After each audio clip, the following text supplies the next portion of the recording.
Hello, my name is Donald Sull. I'm a senior lecturer at MIT and co-founder of CultureX. And in this video, I'm going to discuss why you can't afford to ignore Glassdoor reviews. So Glassdoor is one of the largest publicly available sources of information on companies in the world. They have reviews and other information on over 1 million organizations.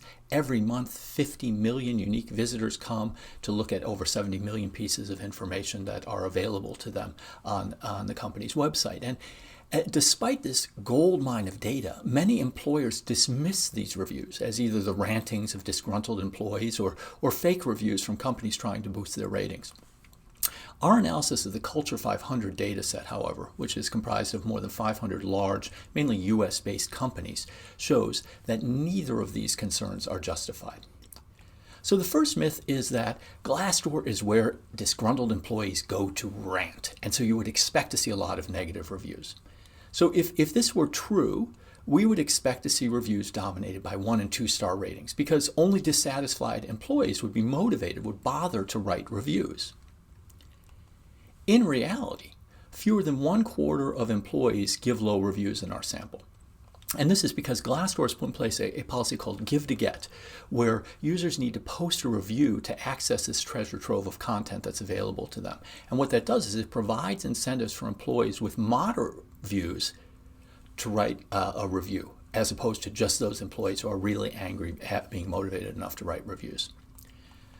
Another way to test whether only disgruntled employees write negative reviews is to look at how much of a review is positive. So this chart is showing us the distribution of reviews by how positive, what percentage of their, what they talk about is positive. So 0 means they have nothing good to say, and 100% means they have nothing bad to say, only glowing things to say. What we see here in this chart is that virtually no reviewers have nothing good to say about their employer, right? Only 5% of what they're saying is positive. That's almost no reviewers are only negative. On the other end, almost no reviewers have only positive things to say about their company. The reality is the vast majority of reviews are a balanced listing and a mix of pros and cons. This is working well, this isn't working so well. A second myth is that companies incentivize or coerce employees to write positive reviews. Now, first thing to note, Glassdoor has very clear policies that this is not allowed. Companies are not allowed to incentivize their employees to write positive reviews or to coerce them or try to force them to do so. And for big companies in particular, it would be hard to pull this off even if you tried. Okay, so the large companies in our sample have thousands or tens of thousands of reviews, and in order to move the needle on your rating as a company with so many reviews already in place, you'd have to solicit thousands of reviews to boost your company's average rating. And such a large-scale effort would require coordination. It would be relatively easy to detect. Now, again, this may be possible for small employers. If you have 5 employees or 10 employees, that's a different story. But for large companies with thousands or tens of thousands of reviews, this is very difficult. And what makes it difficult is not only does Glassdoor have clear policies, they have multiple screens to detect potentially fraudulent reviews. So first of all, people can anonymously report their company's efforts to solicit reviews. So if your company urges you to write positive reviews or tries to force you to do so, you can send an email to Glassdoor letting them know. As you might expect, of course, Glassdoor has very sophisticated algorithms to detect anomalous reviews or patterns in reviews. They also have a team of human moderators who look over reviews that have been flagged. And as a result, the company rejects about 5 to 10% of reviews for violating community guidelines, any of the community guidelines.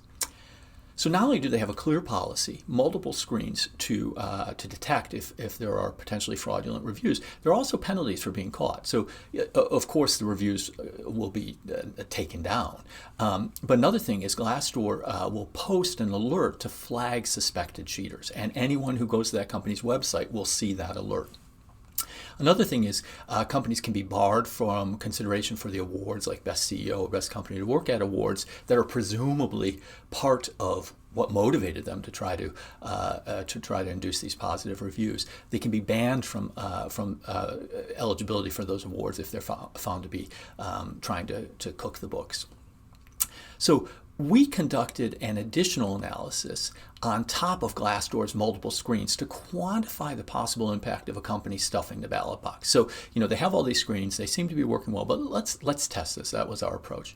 So basically, for every company in the Culture 500, we identified months with a spike in the number of reviews. So what you see in this chart is we have a company, obviously Dunder Mifflin is not in our sample, it's an anonymized version of real data.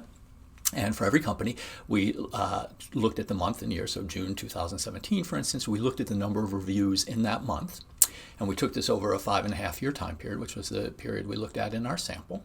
And what we did was we identified those company months where there was a spike in the number of reviews compared to how many reviews a company typically had. So in this case, Dunder Mifflin in February 2017, they have 763 reviews, and that was, we convert that to standard deviations above the mean number of reviews for that company. That was 2.65 standard deviations above the average number of reviews Dunder Mifflin received over this 5.5-year time period.